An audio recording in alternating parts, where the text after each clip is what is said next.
What happens when one of the most respected voices in the U.S. Senate enters a forum, uninvited while a rising representative is speaking, only to ignite a firestorm with a single sentence? You won't believe what just unfolded in the U.S. Congress. Because Senator John Nye Kennedy stepped into Representative Jasmine Crockett's, and the reaction flipped the room in an instant. Before diving into the story, comment where you're watching from, and don't forget to subscribe so you won't miss the latest explosive tailies. It's 11:15 a.m. PKT on Thursday, July 3rd, 2025, and the drama is unfolding live.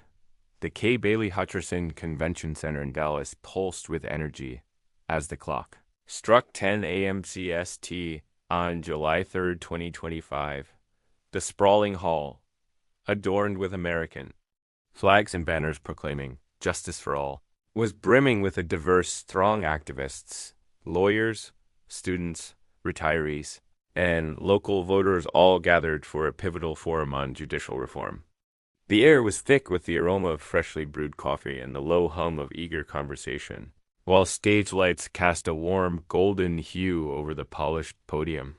Cameras from CNN, Fox News, PBS, and local stations like WFAA were strategically positioned, their red recording lights blinking, ready to broadcast the event to a national audience. The atmosphere crackled with anticipation, the crowd a mosaic of hope and skepticism. Representative Jasmine Crockett ascended the stage, her navy blazer and pearl earrings catching the light, a symbol of her poised yet fierce demeanor. A Dallas native with a decade-long career in criminal defense, she had risen as a relentless advocate for marginalized communities, her voice a lifeline for those ensnared by systemic inequities. The crowd erupted in applause as she adjusted the microphone, her presence commanding the room. "This system must be fair for everyone," she declared, her voice resonating with deep conviction. She moved across the stage with purpose, her notes in hand, weaving personal stories into her address, defending a single mother jailed for a minor drug offense, representing a teenager targeted by police profiling, and mentoring a young woman denied bail due to poverty. "We're here to dismantle a broken system," she continued, her tone rising with passion, not patch it with empty promises or hollow rhetoric. Her supporters on the left side of the hall cheered loudly, waving signs reading, "Equity now," while a smaller conservative faction observed with guarded expressions, clutching notebooks and coffee cups. Crockett's preparation had been exhaustive. Backstage, her team led by Jake, a wiry aide with a clipboard and a perpetual frown, and Lan, a sharp-eyed strategist with a tablet, had drilled her speech for weeks. She'd pored over sentencing disparity data, consulted community leaders, like Pastor James Carter from South Dallas, and steeled herself for potential disruptions. She'd faced hostile crowds before, from courtroom outbursts to campaign hecklers, but her focus today was laser-sharp. Yet, as she cited a statistic, black men are 6 times more likely to be incarcerated than white men. An unexpected figure emerged from the press area, shattering her rhythm and sending a jolt through the room. Senator John Nye Kennedy, with his folksy Louisiana smile and slightly rumpled gray suit, stepped into the aisle. His unannounced arrival sent a murmur rippling through the crowd, phones rising as whispers spread like wildfire. Known for his wit, southern drawl, and a career marked by sharp one-liners in Senate hearings, Kennedy was not on the program, his presence a surprise to organizers and attendees alike. He carried the weathered confidence of a seasoned politician, his wrinkles narrating decades of public service, from rural town halls to Capitol Hill debates. Raising a hand, his deep voice cut through the noise. "Representative, justice sounds nice, but what about reality?" he said, his tone laced with humor. A ripple of uneasy laughter broke out, the audience caught off guard by the intrusion, some chuckling nervously while others exchanged puzzled glances. Crockett paused, her eyes narrowing. She'd managed hecklers at rallies, sparred with opponents in debates, and navigated tense courtroom showdowns, but Kennedy's boldness was a fresh challenge.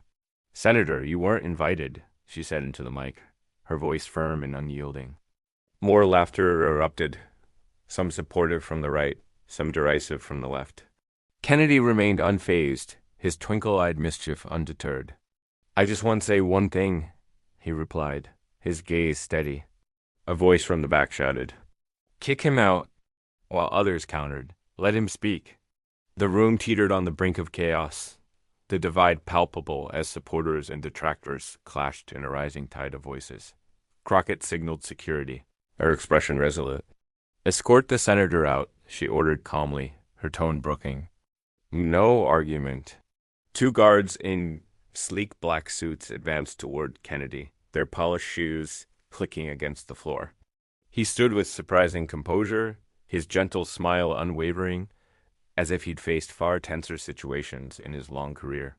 The crowd buzzed, a mix of cheers and jeers filling the air, the sound bouncing off the high ceilings. Kennedy raised both hands, not in surrender, but as if pausing a friendly debate. "Hold on, folks," he said, his warm voice steady like a porch chat on a humid Louisiana evening. "I'm not here to disrupt, but if we're talking about justice, don't I get a say too?" Some chuckled, others whistled in protest, their reactions a symphony of dissent. A man in a cowboy hat in the front row yelled, "Give him a chance," while a woman in a hijab near the center clapped hesitantly. Crockett gripped the mic stand, her courtroom-honed instincts kicking in. She was no stranger to managing interruptions, having silenced disruptive jurors and outmaneuvered slick prosecutors. But Kennedy's charisma tested her resolve. "Senator, this is a forum for solutions, not stunts." "You're not on the program," she said, drawing applause from her supporters, their hands pounding together in rhythmic support. Kennedy tilted his head, chuckling softly. The sound amplified. "By the speakers? Program? I've been left off plenty of programs, but I've never left quietly." He glanced at the audience, locking eyes with a young activist scribbling notes and an older voter clutching a worn Bible, drawing them into his orbit. A middle-aged woman shouted, "That's right, speak." But a group near the stage yelled, "Get out." The noise swelled, a storm brewing, the tension thick enough to cut with a knife. Kennedy took a small step forward, still keeping a safe distance from the guards. "I don't need the whole stage," he said, his voice soft but picked up by a nearby mic, its clarity cutting through the din. "Just 1 minute, Representative. 1 minute to say what I think this country needs to hear." He turned to the crowd, inviting their judgment with a sweeping gesture. "What do you all think? Is 1 minute too much?" Chaos erupted. Young audience members in the back shouted, "Let him speak," their voices youthful and eager. An older man in a checkered shirt stood. "Give him a chance." His gravelly tone carrying weight, but protesters near the stage countered, "No, get him out," their chants sharp and insistent. Reporters typed furiously, their fingers dancing across keyboards, sensing a viral moment that would dominate. The news cycle. Crockett felt the pressure mounting, a bead of sweat forming on her brow, despite the air-conditioned hall. Refusing outright might paint her as intolerant, a label she'd fought hard to shed in her political ascent. After a moment's hesitation, her mind racing through legal precedents and public perception, she nodded, her eyes wary and calculating. "Fine, Senator," she said icily, her voice a blade wrapped in velvet. 1 minute, but say something worthwhile. "Don't waste our time." She stepped back slightly, signaling the guards to stand down with a subtle hand gesture. They froze, exchanging uncertain glances, their hands hovering near their radios. Kennedy nodded in thanks, stepping further into the aisle as stage lights inadvertently highlighted him, casting long shadows across the floor. The crowd went silent, phones raised like a forest of digital eyes, waiting for the next move. "Thank you, Representative," Kennedy said sincerely, his voice carrying a hint of gratitude. "I won't let you down." The air charged with electricity as he cleared his throat, unhurried, his demeanor that of a storyteller about to unveil a cherished tale. "Thank you, Representative Crockett, for giving me a minute," he began, his voice rising and falling like a southern breeze rustling through cypress trees. "I'm not here to argue or steal the stage. I just want to tell you something I learned growing up in a tiny Louisiana town where neighbors fought over politics and gumbo recipes. But at day's end, they'd share meal crab boils and sweet tea under the stars. A few smiled, nodding, drawn into his nostalgic narrative, their faces softening. Justice. What the representative's talking about is something we all want, he continued, his tone growing serious, a shift that hushed the room further. But justice doesn't come from shouting louder or pushing someone out. It comes from sitting down, listening, even when we disagree over a plate of jambalaya or a cup of coffee. I'm not here to say I'm right, or the representative's wrong. I just want to say that if we can't give each other 1 minute to listen, we're losing what makes America, America, a land where differences don't have to mean division. His words struck a deep chord, resonating with the room's diverse souls. An older woman in the third row nodded instinctively, her hands clasped tightly. A young man in a hoodie whispered to his friend, "He's got a point." His voice barely audible over the shifting seats. Kennedy pressed on, his passion igniting like a slow-burning fire. I've traveled Louisiana's back roads, met farmers tending flooded fields, fishermen mending nets, teachers grading papers. By lantern light, they don't want to fight. They want to be heard, respected, to know their voices matter in Washington's marble halls. If we can't do that here today, we're failing them, failing the heart of this nation. He finished with a slight bow, stepping back with a humility that belied his stature, his hands falling to his sides. The hall erupted, applause thundering. From conservatives and neutrals alike, a wave of sound that shook the rafters.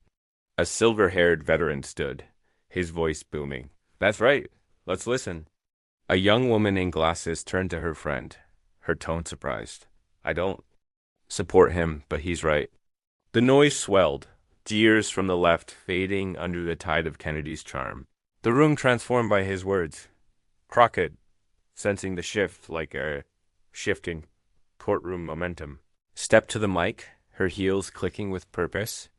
"Thank you, Senator, for sharing," she said carefully, her words measured to reclaim control. "But we're here for judicial reform, not porch stories. We need action.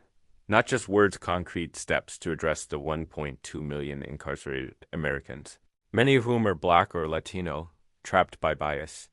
Her applause was weaker, a ripple compared to Kennedy's wave, the crowd's attention still tethered to his presence. He smiled subtly, letting his silence speak, a strategic pause that held the room. The guards remained unsure, shifting their weight, while the PBS camera zoomed in on his calm demeanor, capturing every nuance for posterity. The confrontation escalated as Crockett reclaimed the mic with renewed vigor. "I've stood in courtrooms across Texas," she said, gripping the podium until her knuckles whitened, seeing people crushed by a system biased against their skin color, their zip code, their economic status. I've held the hands of mothers whose sons were denied bail because they couldn't afford a lawyer. They don't need sympathy, they need change, systemic overhaul. Her supporters cheered, their voices a chorus of agreement, but Kennedy interjected softly, his tone a gentle counterpoint. "I don't deny those injustices, Representative. I've seen them on dirt roads in Louisiana where families lose homes to floods and then face courts that don't understand. But reform that divides us, that builds more walls between red and blue, only deepens the wound." The crowd murmured, split but intrigued, their heads turning between the two figures. "Senator, solutions can't come from defending a flawed past," Crockett retorted, her voice rising with indignation. "I represent the voiceless, those silenced by overpolicing, by judges who look the other way. This isn't about political games, it's about survival." Her words drew fervent claps from the left, their hands pounding in solidarity. But Kennedy countered with a steady gaze. "I'm not your enemy, Representative. I propose we sit down, find common ground for the people here, farmers, teachers, single moms. Bipartisan reform could pass this year if we try." His call for unity sparked louder applause, a tide that tipped the room's mood. Drawing nods from the center seats and even a few hesitant claps from the right, Crockett pressed on. Undeterred, her resolve a beacon. Unity is a noble goal, but action matters. The system's trampling millions, disproportionate sentencing, lack of legal aid. We need laws, not handshakes. Her passion shone, but Kennedy's folksy appeal held sway, his words lingering. Like a melody. Backstage, Crockett's team monitored the tension with growing concern. Jake whispered to Lan, "She's losing them. His story's winning." Lan nodded, her eyes glued to a tablet streaming the event. "Do you count climbing?" "Kennedy's turning this into his show," she murmured, her fingers tapping nervously. Crockett, unaware of the backstage chatter, focused on rebutting. "We need legislation, not platitudes," she insisted, citing a new bill she'd co-sponsored to fund legal aid for low-income defendants. This bill could save lives, real, tangible impact. But Kennedy's supporters chanted his name, their voices a rhythmic drumbeat that drowned her out, the sound echoing off the walls. Kennedy seized the moment, stepping closer to the aisles. "Edge, Representative, I have seen flooded homes and lost jobs in Louisiana after Katrina. I know struggle. Let's work together. Bipartisan reform could pass this year, with rural access included." His sincerity resonated, and a group of undecided voters clapped, their faces reflecting a mix of hope and curiosity. Crockett, undeterred, challenged him directly. "Bipartisan? Your party's blocked every equity bill I've introduced. Voting rights, police reform. How can I trust your words?" The debate grew heated. The crowd split between her fiery passion and his pragmatic charm. A local activist, Maria Gonzalez, stood, adding a new layer to the drama. "I've lost family to the system. My brother, jailed for a nonviolent offense, died in prison," she cried, her voice breaking, tears streaking her face. Crockett's right. We need action. Her plea shifted some focus back, her raw emotion a poignant image on the screens. Drawing gasps and murmurs, Kennedy responded with empathy. "Maria, I hear you. I've met families like yours, grieving over lost sons. Let's fix it together, reform that addresses both urban and rural needs." The room teetered, the guard stepping forward again, unsure whether to intervene. Maria's story inspired a grassroots chant, "Justice now." Her supporters joining in, but Kennedy's call for dialogue countered it, deepening the divide. As his backers raised their voices in support, the forum stretched into a second hour, the stage now a battleground of ideas. Panelists joined, including a judge from Austin and a civil rights attorney from Houston, adding layers to the discussion. Crockett presented data on recidivism rates, her slides projecting stark numbers: 70% of released inmates return within 5 years due to lack of support. "This is the crisis we face," she said, her finger pointing to the screen. Kennedy shared stories of rural constituents affected by legal delays, a fisherman fined for a permit error he couldn't afford to contest. "The system fails them too," he said, his voice carrying a quiet urgency. A moderator, Tom, a harried local journalist with thinning hair, struggled to maintain order, his voice cracking as he called for quiet. "Let's hear from the panel," he pleaded, but the crowd's energy overpowered him. Maria's intervention led to a heated exchange between two audience members, a teacher supporting Crockett, her voice shrill with frustration, and a retired cop backing Kennedy, his tone gruff but reason further fueling the tension. The teacher shouted, "We need change now," while the cop retorted, "Change without unity is chaos."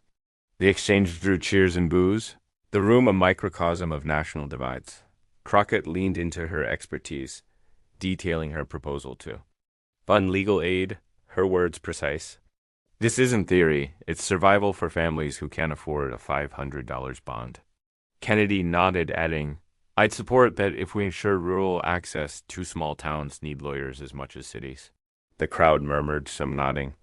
Others skeptical. A young lawyer in the audience stood, his voice tentative. "Both make sense, but how do we start?" The question hung in the air, unanswered as the debate intensified, the stage lights flickering slightly as if mirroring the unrest. The security guards, growing restless, conferred with Tom. Should we intervene? One asked, his hand on his. Radio. Tom hesitated, wiping sweat from his brow. Let's see where this goes. Too much at stake. Meanwhile, a technical glitch silenced the microphones, a sudden hiss cutting off Crockett mid-sentence. The room fell into a brief, awkward silence before she projected her voice. We need reform now, she called, her unamplified tone. Raw and powerful. Kennedy followed, his drawl clear. Let's work together. The raw exchange captivated the room, the lack of amplification adding a human edge. Drawing the audience closer. As the clock neared 11 a.m. CST, the tension peaked. A protester rushed the stage, a young man in a faded jacket shouting about police brutality, his voice hoarse with anger. My cousin was killed by cop, he yelled, waving a sign. Security swiftly removed him, their movements efficient but firm, the crowd gasping as he was escorted out. The disruption shifted focus briefly, allowing Crockett to regain ground. This is what we're fighting, she said, her voice steady, pointing to the exit. Kennedy nodded, and we can fight it together peacefully. The room buzzed. The incident underscoring the stakes, the air thick with emotion. The forum paused for a brief intermission at 11:15 a.m. CST, giving the crowd a chance to process. Backstage, Crockett sipped water, her team debating strategy. He's stealing the narrative, Jake said, his voice tight. Lan countered, but her base is holding look at the left side. Crockett reflected on her journey years of courtroom battles, late nights, drafting bills, the sting of rejection from early campaigns, steeling herself for the next round. She adjusted her blazer, her mind racing with rebuttals. The forum resumed.